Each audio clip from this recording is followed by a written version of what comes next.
Hi friends, അപ്പോൾ എൻ്റെ പുതിയ വീഡിയോയിലേക്ക് എല്ലാവർക്കും സ്വാഗതം. നമ്മൾ ഇന്ന് ഉണ്ടാക്കാൻ പോകുന്നത് നല്ല നാടൻ സ്റ്റൈലിൽ വറുത്തരച്ച് വെച്ച കോഴിക്കറിയാണ്. പാലക്കാടൻ സ്റ്റൈലാണിത്. പാലക്കാടൊക്കെ അത്യാവശ്യം എല്ലാവരുടെയും വീട്ടിൽ ഉണ്ടാക്കുന്ന ഒരു പഴയകാല രുചിയാണ്. അപ്പോൾ നമുക്കിത് എങ്ങനെ എളുപ്പത്തിൽ ഉണ്ടാക്കാമെന്ന് നോക്കാം. അപ്പോൾ ഞാൻ ഇതിലോട്ട് 1 കിലോ നെല്ലോട് കൂടിയിട്ടുള്ള ചിക്കനാണ് എടുത്ത് വയ്ക്കുന്നത്. നന്നായി കഴുകി വൃത്തിയാക്കി മാറ്റി വെച്ചിട്ട് കുറച്ച് ചെറിയ ഉള്ളി കട്ട് ചെയ്ത് വെച്ചിട്ടുണ്ട്. അതുപോലെ തന്നെ ഒരു സവാള, അതുപോലെ ഒരു 3-4 പച്ചമുളക്, കുറച്ച് വെളുത്തുള്ളി ഇനി നീളത്തിൽ കരിഞ്ഞ് വെച്ചിട്ടുണ്ട്. അതേപോലെ തന്നെ ഒരു തക്കാളി നീളത്തിൽ അരിഞ്ഞ് വെച്ചിട്ടുണ്ട്. കുറച്ച് പട്ട, ഗ്രാമ്പു, ഏലക്കായും എടുത്ത് വെച്ചിട്ടുണ്ട്. ഒരു മൂടി നാളികേരവും കൂടെ ചിരകി വെച്ചിട്ടുണ്ട്. ഇനി ഞാനൊരു പാനിലോട്ട് ഒരു 2.5 ടേബിൾ സ്പൂൺ വെളിച്ചെണ്ണ ഒഴിച്ച് കൊടുക്കുന്നുണ്ട്. നമുക്ക് ആദ്യം ഇതിൻ്റെ അരപ്പൊന്ന് റെഡിയാക്കി എടുക്കണം. അപ്പോൾ അതിലേക്ക് 2.5 ടേബിൾ സ്പൂൺ വെളിച്ചെണ്ണ ഒഴിച്ച് ചൂടാക്കിയതിന് ശേഷം ഞാൻ അതിലോട്ട് ചെറിയുള്ളി അരിഞ്ഞ് വെച്ചത് ഇട്ട് കൊടുക്കുന്നുണ്ട്. ഇത് നന്നായി ഒന്ന് മൂത്ത് വന്നതിന് ശേഷം മാത്രമാണ് നാളികേരം ഇതിലോട്ട് ആഡ് ചെയ്ത് കൊടുക്കുന്നത്. ഇപ്പോൾ ചെറിയുള്ളിയുടെ കളറൊന്ന് മാറി ബ്രൗൺ കളർ ആകുന്നത് വരെ ഇത് നല്ല രീതിക്ക് ഒന്ന് വഴറ്റിയെടുക്കണം. അപ്പോൾ അതിൻ്റെ കളറൊന്ന് മാറി വരുമ്പോൾ ഞാൻ അതിലോട്ട് ചിരകി വെച്ചിരിക്കുന്ന നാളികേരം ഇട്ട് കൊടുക്കുന്നുണ്ട്. അതിനുശേഷം ഞാൻ അതിലോട്ട് നമ്മൾ സ്പൈസസ് ആഡ് ചെയ്ത് കൊടുക്കുന്നുണ്ട്. കുറച്ച് പട്ടയും ഗ്രാമ്പും ഏലക്കായ ആഡ് ചെയ്ത് കൊടുക്കുന്നുണ്ട്. ഇനി ഇത് നന്നായിട്ടൊന്ന് വഴറ്റുമ്പോൾ ഒരു 2 ടേബിൾ സ്പൂൺ കുരുമുളകും ഒരു 5-6 വറ്റൽമുളകും കൂടെ ആഡ് ചെയ്ത് നല്ല രീതിക്ക് ബ്രൗൺ ആകുന്നത് വരെ ലോ ഫ്ലെയിമിലിട്ടത് വറുത്തെടുക്കണം. ഈ വറുത്തെടുത്ത നാളികേരം ഒരു ജാറിലോട്ട് ഞാൻ മാറ്റി വയ്ക്കുന്നുണ്ട്. ഇപ്പം തന്നെ അരയ്ക്കാൻ പാടില്ല, ചൂടാറുന്നത് വരെ വെയിറ്റ് ചെയ്യണം.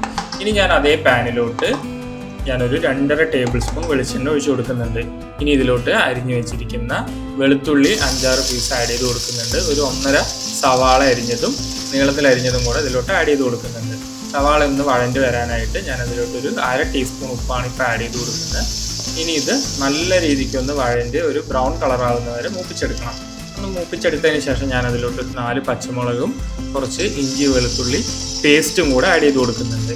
ഇനി ഇതൊന്ന് മൂത്ത് വരുന്ന സമയത്ത് ഞാൻ ഇതിലോട്ട് അരിഞ്ഞു വെച്ചിരിക്കുന്ന തക്കാളിയും കൂടെ ആഡ് ചെയ്ത് കുറച്ച് കറുവേപ്പിലയും കുറച്ച് മല്ലിയിലയും കൂടെ ഇപ്പം തന്നെ ആഡ് ചെയ്ത് കൊടുക്കുന്നുണ്ട്. അപ്പോഴാണ് ഈ മസാലയ്ക്ക് ഇതിൻ്റെ ഫ്ലേവർ ഒന്ന് എൻഹാൻസ് ചെയ്ത് വരിക. ലാസ്റ്റ് ആഡ് ചെയ്യുന്നതിനേക്കാൾ ഇപ്പം ആഡ് ചെയ്യുന്നത് നല്ലത്. ഇനി ഒരു 2 ടേബിൾ സ്പൂൺ മുളക് പൊടി, 2 ടേബിൾ സ്പൂൺ മല്ലിപ്പൊടി, ഒരു 1/2 ടീസ്പൂൺ ഗരം മസാല, അതുപോലെ തന്നെ ചിക്കൻ മസാലയും ഒരു 2 ടേബിൾ സ്പൂൺ ആഡ് ചെയ്ത് കൊടുക്കുന്നുണ്ട്. ചിക്കൻ മസാല ഇല്ലെങ്കിൽ ഗരം മസാല ഒരു 2 ടേബിൾ സ്പൂൺ ആഡ് ചെയ്ത് കൊടുക്കാവുന്നതാണ്. ഇനി നന്നായി പച്ചമണം മാറുന്നത് വരെ ഇളക്കി മൂപ്പിച്ചതിന് ശേഷം ഞാനിതിലോട്ട് ചിക്കൻ ഇട്ട് കൊടുക്കുന്നുണ്ട്. ചിക്കൻ നല്ലൊന്ന് സോഫ്റ്റ് ആകാൻ വേണ്ടി ഒരു 2 ടേബിൾ സ്പൂണ് തൈരും കൂടെ ഒഴിച്ചു കൊടുത്ത് നന്നായിട്ട് ഇതൊന്ന് ഇളക്കി ഇനി ഇതിലേക്ക് വേണ്ട 1.5 ടീസ്പൂൺ ഉപ്പ് ഞാൻ ഇട്ട് കൊടുക്കുന്നുണ്ട്. ഉള്ളിയിൽ ഒരു 1/2 ടീസ്പൂൺ ഉപ്പിട്ടുള്ളതുകൊണ്ട് 1.5 ടീസ്പൂൺ ഉപ്പും കൂടെ ഇട്ട് കൊടുത്താൽ മതിയാവും. ഇനി ഉപ്പും കൂടെ ഇട്ട് നന്നായിട്ട് ഇളക്കി. ഇപ്പോൾ ഇതിലൊരു ഒട്ടും വെള്ളമില്ല. ഇനി നമ്മളിതൊന്ന് ഫ്ലെയിം ഒന്ന് ഹൈ ആക്കിയിട്ട് അടച്ച് വെച്ചൊരു 5 മിനിറ്റ് കുക്ക് ചെയ്താൽ ഒന്ന് വെള്ളം ഇറങ്ങും. ഈ സമയം കൊണ്ട് നമ്മുടെ അരപ്പൊന്ന് അരച്ചെടുത്ത് മാറ്റി വയ്ക്കുന്നുണ്ട്. അപ്പോൾ ഒരു 10 മിനിറ്റ് കുക്കാകുമ്പോൾ തന്നെ ഇതിൻ്റെ വെള്ളമൊക്കെ ഇറങ്ങി ഇതിലോട്ട് എണ്ണ തെളിഞ്ഞ് വരും. ഈ ഒരു സിറ്റുവേഷൻ എത്തുമ്പോൾ ചിക്കൻ ഓൾമോസ്റ്റ് വെന്തിട്ടുണ്ടാവും.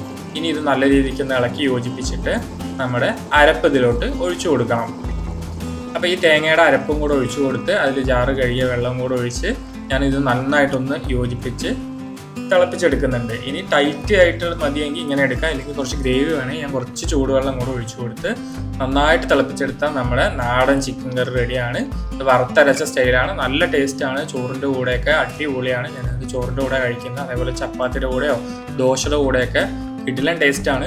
അപ്പോൾ നിങ്ങൾ എളുപ്പത്തിലൊന്ന് ഉണ്ടാക്കി നോക്കാവുന്ന ഡിഷാണ്. നിങ്ങൾ ഉണ്ടാക്കി നോക്കിയിട്ട് നിങ്ങളുടെ അഭിപ്രായങ്ങളും നിർദ്ദേശങ്ങളും നമ്മളെ അറിയിക്കുക. അപ്പോൾ വീഡിയോ ഒന്ന് ലൈക്ക് ചെയ്ത് ഷെയർ ചെയ്ത് സബ്സ്ക്രൈബ് ചെയ്യുക. അടുത്തൊരു വീഡിയോ ആയിട്ട് കാണുന്നത് വരെ എല്ലാവർക്കും ബൈ.